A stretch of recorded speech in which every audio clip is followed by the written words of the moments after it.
So this time I want to invite Julia Pyper back to the stage. Just as a reminder, Julia is a senior fellow with the Global Energy Center at the Atlantic Council, the producer and host of the podcast Political Climate. She'll be engaging in a virtual conversation with David Livingston, so I have my tap shoes on just in case we have any audio issues. Right. Hello, welcome back. Let's see if we can get David Livingston pulled up on the screen. I'll have to tap dance if not. Hi, David. Hello, Julia, and a big hello to Dan as well. Yes. Well, it's awesome to have you with us, David. I know you, like many in the government, are very busy. So by way of introduction, David Livingston is a senior advisor in the Office of the Special Presidential Envoy for Climate, John Kerry. He thus plays a major role in the president's climate policy, not just here at home, but really on the world stage. And so prior to joining government, David previously worked at the Eurasia Group. He's also a friend to many of us here in the room, having been the former Deputy Director for Climate and Advanced Energy at the Atlantic Council. And I have to credit you, David, with getting me involved with the Atlantic Council, so thank you so much for all you do personally and professionally. All right, so let's get into it. I know you can't talk too much about this, David, because it's still being finalized, this being the Inflation Reduction Act, but I do think we have to start there to ground this conversation. We know that it's passed the Senate, we're waiting on the House. I want to know from your perspective what this means for US climate action on that global stage. We are heading into another round of COP negotiations in Egypt later this year. So what would the passage of the IRA mean for the US in that context? Well, first of all, let me thank you, Julia, for this great opportunity to reconnect in such an exciting time for the climate, clean energy, and US competitiveness agenda. I want to thank the Atlantic Council. I want to thank Dan Mish and the full team that he works with that puts together this exciting event. It's incredibly rewarding to see what the Veterans Advanced Energy Summit has grown into and what this initiative is giving life to and catalyzing. I also want to just underscore that it is deeply rewarding to now work on these global challenges for someone who is a veteran himself. In Secretary Kerry as the Special Presidential Envoy for Climate. I just want to note, just to connect and to ground this in the whole raison d'etre of the summit and why you're gathered in Chicago today. Secretary Kerry comes at these issues from a place of not just being excited about the technology, not just being urgently moved by the moral imperative to act for our future generations and for our own futures on this planet, but also he comes at this given his deep experience as a soldier, as a statesman, as a veteran, who understands that the attention we pay today and the investments we make today in a more safe and secure world can pay significant dividends in avoiding the kinds of destabilization, conflict, economic destruction and loss of life that could very well occur if we do not rise to the challenge of meeting the climate crisis. So it is that framing that our office takes towards these issues. And it is for the reasons above that it is so exciting that we have moving through the Congress, and of course this is still for Congress to work its way through and eventually hopefully to go to the president's desk, a legislative effort which can give additional life and even additional energy to the movement of the United States towards a net zero economy, putting us well on our way to net zero by 2050, putting us well on our way to fulfilling the climate pledges that we made, the Paris commitments that we've made, and most importantly, though, bolstering United States energy security, bolstering United States manufacturing and economic prosperity so that we are set to create jobs and to prosper as our own economy and as the world moves to decarbonize in the years and the decades ahead. That was a great opening remark. Thank you, David. I want to circle back on the COP27 part of this discussion. Can you talk a little bit about what that summit is expected to do? I think a lot of people will remember Glasgow as being a really big landmark COP. So what kinds of pledges do you hope the US comes up with leading into that event, and what will that event mean in the negotiations for climate change, addressing climate change more broadly? Yeah, Glasgow was indeed a very significant COP, COP26 last year. We came out of that climate conference with something on the order of a bit more than 50% of global GDP aligned via long-term and shorter-term decadal commitments, aligned with a trajectory that could keep the world keep having the 1.5 degree Celsius temperature target within reach. And that's again reflected in both 2050 and 2030 targets. That's significant because that also means that to get more than 50% of global GDP aligned with that, it takes more than just the G7. It takes more than just the United States. It takes more than just the developed world. We also saw significant momentum last year from the likes of countries like the United Arab Emirates, put forward a net zero 2050 commitment and will be updating its NDC accordingly.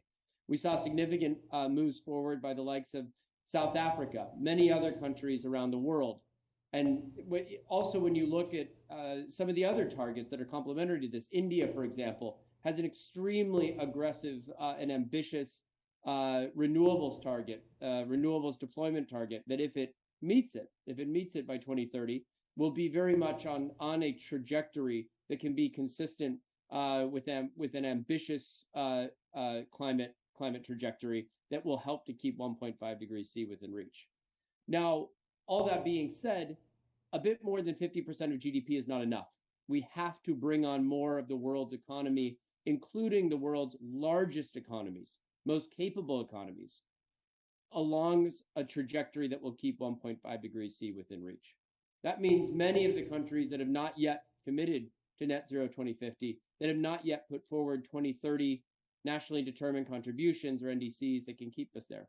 And so Egypt this year, the Egypt COP in Sharm el-Sheikh, COP27, is going to be incredibly important for continuing to raise ambition, but also implementing the pledges that have already been made and mobilizing complementary efforts across sectors and across other thematic areas that can help to reinforce resilience, protect our most vulnerable countries around the world that are truly on the front lines of climate change, and again, mobilize innovation, resilience, adaptation, and creative ways of mobilizing additional finance to facilitate this transition. It's what we all wrap together ourselves and call Implementation Plus. This year, 2022, on the road to COP27, is truly a year of Implementation Plus. It is not only enough to start actually implementing the commitments and the pledges that have been made. We have to continue raising ambition, move that something more than 50% of global GDP, much closer to 100% of GDP over the years that lay ahead. And we must do more to create a sort of virtuous cycle of momentum across industrial sectors, across transport sectors, in agriculture, for example, with what we're doing with the Agriculture Innovation Mission for Climate, to offer innovative and novel adaptation technologies and solutions to those most in need of them, what we're doing with initiatives like our Prepare initiative and others. And then also, we're focusing on fast mitigation. One of the most significant outcomes of COP26, some would argue, was the signing by well over 100 countries around the world of the Global Methane Pledge, which collectively seeks to reduce global methane emissions by 30% by the year 2030, from a variety of sectors, a variety of strategies, a variety of places around the world. This has only grown in importance and in membership since COP26, and it also represents one of the most high leverage short-term opportunities we have to reduce the pace of global warming and climate disruption and put ourselves on solid footing to be able to align along a long-term trajectory that will help to keep climate change in check. Methane is so important because it is a powerful, extremely powerful, short-lived climate pollutant. And it also represents, by the way, one of the greatest opportunities we have to address climate change and enhance energy security. When you think about the fact that the world's vented, flared, fugitive emissions, in other words, our wasted methane today, that's going into the atmosphere and damaging the planet, our wasted methane represents the amount largely of natural gas, methane, that Europe was previously importing from Russia. That means that we have economic waste out there that we can capture, monetize, get to market, help our friends and allies around the world, and help address the climate crisis at the same time. These are just some of the integrated fabric of different initiatives and efforts that we're going to be focusing on the road to COP28. And in this year, that Egypt hosts an Africa COP, a COP that is truly hosted in Africa, by Africa, and reflecting in many ways the continent's priorities. It is critical that we do this in a way that is, of course, responsive to the needs of those that are truly on the front lines of climate change. And we're very much committed to doing that. Well, there's a lot to unpack there, David. You rhymed off a lot there just by memory.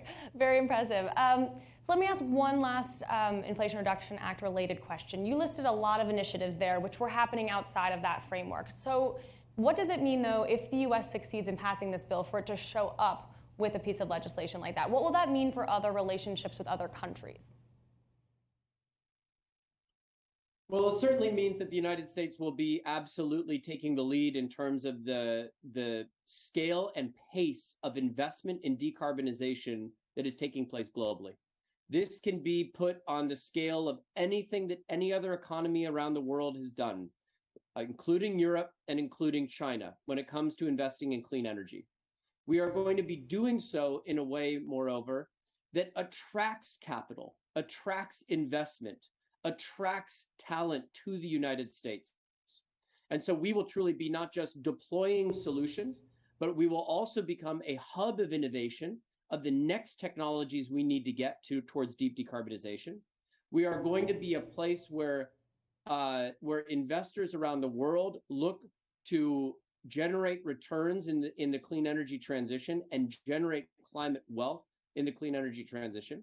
We are going to be a place that is going to be driving some of the largest quality job creation in the clean energy sector in the world. When you look at the focus that this bill has on not just the quantity of jobs in this sector, but also the quality of those jobs.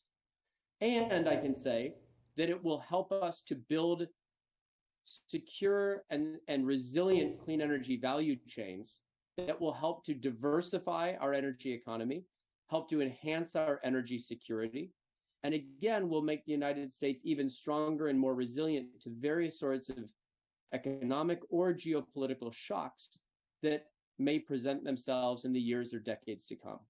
I think that kind of holistic approach is very important. When you look at the 10% clean energy manufacturing tax credit that's in the legislation, for example, when you look at the support for electric vehicle deployment and the support embedded within that for United States manufactured vehicle components, United States and partner manufactured critical minerals and inputs, that's incredibly important. Remember, we account for much less than 10% of the global processing capacity in many critical minerals, in many different clean energy technology inputs. This bill will help us to better integrate those value chains, not only in the United States, but also in some of our most trusted partners. And in doing so, we will ensure that the global energy transition and that our American energy transition is truly on sustainable footing, that we can accelerate in a path that is secure and sustainable into that clean energy transition. So those are some of the things I am the most excited about. I think that building a prosperous political economy around the clean energy transition and actually generating wealth and economic growth through that and saving consumers money is the right way to go. And I am heartened actually by the approach that we are taking with this. And I think that it's going to give us incredible leverage internationally to make the case that the United States is leading, the United States is driving ahead. And I think the power not only of our example, but the power of our magnetism, the amount of investment, the amount of attention that this effort is going to attract will be extremely helpful in climate diplomacy efforts as the United States looks to chart a course to COP27 and beyond. Right, so you talked a little bit about electric vehicles there, but about domestic manufacturing of other clean energy technologies. But there's also these other harder to abate sectors that I know you work closely on. So flashing back to COP26 again, that was in Glasgow, President Biden announced with collaboration with your office, the First Movers Coalition, which is a new platform for companies that to harness their purchasing power and supply chains to create early markets for innovative clean tech known for tackling the climate crisis. Again, these are some of the harder to abate sectors. Walk us through what those are and where you see the innovation unfolding in that realm. Absolutely. Well, I mean, just to reference the bill again, one of the more exciting things in here is the enhancement of the 45Q tax credit, right? The tax credit for carbon capture and storage, if that were to come into effect. One analysis that I saw, and just speaking personally, but just based on what I've been personally reading, one analysis I saw from the Clean Air Task Force suggested that having a $180 45Q for direct air capture, having an $85 45Q for industrial CCS, the likes of cement, aluminum, steel manufacturing, petrochemicals, et cetera, that's going to help 13x growth. Again, increased by 13-fold the carbon capture capacity in the United States into the mid-2030s. That is enormous, enormous growth. If you're a global investor, again, if you're in the private sector and you're looking for some of the major growth opportunities in the American economy, that's going to make our industrial sector, our steel sector, our cement sector, our aluminum sector incredibly attractive in terms of what can be done to make these investments, capitalize on these tax credits, and put our workers in our manufacturing sector on footing to be some of the most competitive and the most carbon competitive in the world over the coming years. So that's very exciting. Now, what we're doing with the Office of the Special Presidential Envoy for Climate, in cooperation with the World Economic Forum, is an initiative that I think is highly complementary to these sorts of investments. It's something that we call the First Movers Coalition. And what it's doing is it's trying to generate demand from some of the most important and large and global companies in the world, the likes of Amazon, Apple, Microsoft, Google, DHL, Maersk, National Grid, you name it. Some of the largest companies in the world. Together, we have about 55 plus companies representing $8.5 trillion worth of global market cap and accounting for around 10% of the Fortune 2000. So a significant chunk of the world's global market listed economy that are making demand commitments for the year 2030 onwards across a range of green products and technologies in hard to abate sectors. So to give a specific example, what it means is that a company says from the year 2030 onwards, if I'm an auto manufacturer, 10% of all of my steel procurement, 10% of all the aluminum I procure to make a vehicle, to make a truck or a car, is going to be near zero emission steel or near zero emissions aluminum. If I'm a builder, contractor, I make a pledge that, again, a certain percentage of all of my cement is going to be truly green, nearly decarbonized cement or concrete. And if I'm in the shipping sector, let's say I'm a company shipping goods around the world to customers, or I happen to be actually a ship owner. It means that a certain amount of all the ships that I purchase, operate, or the cargo that I own and then ship to customers on ships will be done using zero emissions vessels or vessels using zero emissions propulsion or fuels. And we're doing this also in aviation, in trucking, where we have extremely ambitious targets and commitments that companies are making on zero emission trucking, 100% medium duty, and close to a majority of heavy duty trucks. So we're mobilizing significant, concrete, understandable, uniform demand commitments from some of the largest companies in the world, signaling that there will be demand for these sorts of products, including in hard to abate industrial sectors, from the year 2030 onwards. That creates the demand signal that hopefully helps to break the chicken and egg. Now, when you take the sorts of supply side incentives, the manufacturing, production, CCS incentives that we were just talking about, you create a virtuous cycle now of demand, investment, a ramp up of supply of near zero products that will only generate yet more demand. That is how you kickstart a true transformation in a positive way of our industrial sectors to make them some of the most competitive and some of the most decarbonized and lean and green and in the world. And it is how you start to scale up the sorts of promising technologies that will, again, help to make American workers, American businesses, and our economy incredibly strong as we head into the middle and the latter part of this decade.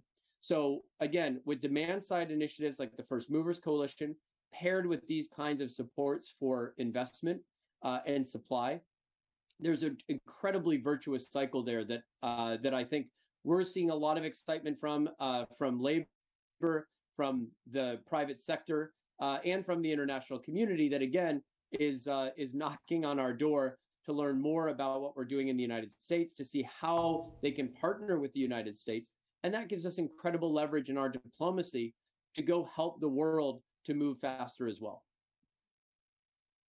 All right, I'll start getting everyone to think about any questions you might have. You can take the mic here in a few minutes, or I'll look online in just a moment. Let me ask you quickly about the U.S. relationship with China. You mentioned methane emissions. That is one area where the two countries are collaborating, but we're seeing some tension around those types of collaboration now in the wake of some disagreements over Taiwan. So let me just ask you, do you see that relationship being repaired anytime soon? How do you approach those types of negotiations so we can stay on track with our climate targets? Well, obviously, China is the world's largest emitter and an incredibly important piece of the puzzle in addressing the climate challenge. When it comes to recent events and decisions, I'll just reiterate what Secretary Kerry said, and I think he said it very well, which is that if China thinks that it is punishing or sending a message to the United States, it is sorely mistaken. What it is doing with its actions is, unfortunately, only harming itself, only harming global climate efforts, and in particular, only harming the developing world and some of the most vulnerable countries in the world. The United States is going to continue to lead. The United States is going to continue to invest. The United States is going to continue to get out there every day, 24/7 with our climate diplomacy, working with countries around the world to try and address this global crisis. So I can only speak for U.S. leadership, and I can say that it has never been stronger and that we are not resting, and we are going to continue to be out there moving ahead. I think that's evidenced by all the programs and initiatives you laid out today, for sure. One last question for me is I want to put to you the same one I asked Congressman Krishnamurthy earlier today about balancing three key initiatives, one being energy affordability for consumers, also energy security, not only here in the US, but with our allies abroad, and then also our climate goals. So obviously we're seeing the energy crisis in the wake of the war in Ukraine create additional tensions. I know that the president recently traveled to Saudi Arabia in a similar vein of trying to ensure affordability and reliable energy supplies. So how do you think about the marriage of those three core initiatives and how to balance them all at this critical time? Well, you're absolutely right. Energy affordability, energy sustainability, energy security are intrinsically interlinked and intertwined. And I would argue that the clean energy transition and some of the opportunities that we have in the clean energy transition in the United States, but also around the world, is actually the place where all three of them do come together. If you think about this moment in time, there has never been a better moment to invest, to make the sorts of investments that will reduce exposure of economies and societies to volatile fossil fuel prices, that will kickstart energy innovation, job creation, and investment activity around the world, and that will do so in a way that, again, reduces emissions and that enhances energy diversification, enhances the mix that we see in energy systems, that gives countries a portfolio approach where they are, again, less vulnerable from a price perspective to volatile fossil fuel prices, and also from a security perspective, less reliant on any one single source or supplier.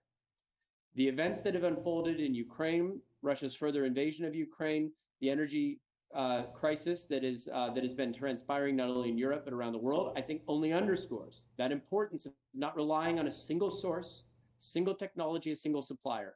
It has underscored the importance of diversity. And similarly, the volatility that we see in fossil fuel prices underscores that importance of seeking additional diversification that can help, that can be non-correlated to those prices, or indeed can offer a source of stability or continuity, or a fixed recurring cost going forward. That's the sort of thing that is offered by investments in things like nuclear, in solar, in wind, in geothermal. And then at the same time, there still, of course, is going to be some role during the transition of legacy energy systems. And that's where it's so exciting, the opportunity that we have, especially in the United States, but also elsewhere around the world, to invest in carbon capture technologies so that you can have gas plus CCS or some fossil plus CCS in that mix to provide some variability, to provide some flexibility in those grids. And again, to find a symphony of decarbonized assets of various different kinds and technologies that can work together to help decarbonize the grid while providing that affordability and providing that sustainability. To give you an example from the president's trip to Saudi Arabia, one of the major deliverables from that trip was actually a landmark climate and clean energy partnership and framework for cooperation between the United States and Saudi Arabia that will see deepened cooperation on a range of energy technologies and a range of clean energy and decarbonization solutions, from enhancing our work on reducing methane emissions to deepening our partnership on carbon capture, utilization, and storage, to advancing clean hydrogen, including green hydrogen, and seeing what can be done to incubate and further catalyze the market for that clean hydrogen in the most compelling use cases in sectors ranging from heavy industry to long distance transportation and beyond, as well as working together to try and accelerate progress towards our mutual respective clean energy and power targets. Saudi Arabia has an ambitious target of reaching 50% renewables by 2030. And we in the United States, as Jigar Shah laid out, have an ambitious objective of a net zero power sector by 2035. There's much that we can do together. And the fact that we can address and have a serious dialogue about energy security dynamics, energy market dynamics in current energy markets, and work together to look ahead towards a prosperous partnership that is rooted in the transition to a cleaner energy system, and that we can do that at the same time, I think is not demonstrating that anything is at odds. I think that is exactly what a serious, sober, and mature country and set of partners should do and should be doing in the face of such a complex energy transition. We shouldn't pretend like this is not a complex energy transition. We should not pretend like there aren't many moving parts. We should not pretend like it's not important to manage that transition in a thoughtful and mature manner. And being able to both address energy security and affordability in current energy markets in the short term, and work together on accelerating in a thoughtful way that clean energy transition over the longer term, that's exactly what we should be doing. And so I think you can look for more examples like that over time, where we work with countries, again, on managing the transition, not pitting one narrative against each other, but indeed dealing with the realities we have and accelerating that transition in a way that overall and over time lowers costs and enhances security. Well, just recently in June, Special Envoy John Kerry said at the Summit of the Americas that the green transition, the transition you're referencing here, will be bigger than the Industrial Revolution. And I thought that was an interesting framing, and I think speaks to a lot of the stuff you laid out here today, David. I do see one quick question. We have 1 minute, please. Hi, David. Thank you for being here. Patrick Littlefield with Deloitte. Question for you. How is the State Department thinking about national security and global security as a part of its diplomatic mission in terms of climate? Does it need to take new forms? In the words of a great Massachusetts politician, all politics is local. What does that look like through our diplomatic channels, and how are we implementing it? Thank you. That's a terrific question. And I will say some of the answers are embedded within your question. It indeed requires some new forms of diplomatic engagement. It indeed requires, to the point of this whole summit, bringing in a new generation and a new set of perspectives, not only in the clean energy sector that's deploying these technologies, but also in government that's working with our partners around the world and with countries around the world to accelerate their own energy transitions, to make them more resilient to the impacts of climate change, and to deal with that tricky interlinkage, that complex interlinkage between security issues, stability issues, and the climate crisis. So indeed, that means getting more veterans, in fact, who have been on the front lines of seeing this in the Middle East, in South America, in Sub-Saharan Africa, in Southeast Asia, who see how water security crises translate into national security crises and how those link back to the effects of climate change. Those are exactly the sorts of people that we need to be our diplomats, our assistant secretaries, our ambassadors of tomorrow. So much of this, I believe, starts with people. It starts with human capital. It starts with talent. And it starts with taking those that have the most relevant experiences and empowering them to be in positions of leadership. So that's something that we need to do within government. We're already working on it. We need to continue to do so. That's something that underscores why this summit is so important, vis-a-vis not only the private sector, but also the public sector. And then I will also emphasize, we're going to find, I hope, new examples of creative diplomacy that builds off of not only the challenges, but the opportunities presented by the climate crisis. I'll give you one example just to leave you with. Late last year, I flew to the UAE with Secretary Kerry to cement what had been a very quietly negotiated political level understanding between Israel, Jordan, the UAE, and with the support of the United States, that recognized that Israel and Jordan, despite traditional differences, the UAE as well, despite complicated regional politics, that all those three of those countries shared a vested interest in addressing the impacts of climate change, including the reduction of available fresh water in an already water-parched region, and taking advantage of rapidly falling clean energy costs, and doing both of those in a way that would actually help to strengthen ties between countries that traditionally had certainly had no shortage of differences. And so what we agreed to was to work towards pursuing and seeing if we could make commercially viable something that we call Project Prosperity. It will see solar projects built in the country of Jordan with electricity lines carrying the solar generated electricity across the border to Israel. It will see new water investment being made in Israel to carry new drinking water, fresh water across the border to Jordan. And with the UAE making investments to help facilitate this, with the United States making diplomatic and political investments to help accelerate and encourage and ensure the success of this project. It's been an incredibly challenging but rewarding micro example of the sort of diplomacy that can be unlocked when we view the climate crisis not just as a crisis to be worried about or grappled with, but also as a set of opportunities to question, to call into question, to reframe, to reconfigure some of the old obstacles, political obstacles and dynamics that have been pervasive in regions, including the Middle East and the Levant. So that, I hope, is an example of the exact sort of diplomacy that we need to be thinking more about. It doesn't mean it's going to be easy. None of this means that this is going to be automatic, and I'm not trying to paint you an overly rosy picture. But again, we as the United States, in a bipartisan manner, working together, can achieve so much, especially on the back of the sorts of investments that I know are going to be made in our exciting clean energy sector and technologies over the years ahead. So if we can stay mature, stay focused, and work to manage this transition in a thoughtful way, there's enormous value creation in our diplomacy, in the private sector, and for the very sorts of talent that's there in the room in Chicago right now. Well, we'll have to leave it there. David, thank you so much for speaking with us today. Really appreciate it. Give our speaker a round of applause. Thank you, Julia. Thank you, David.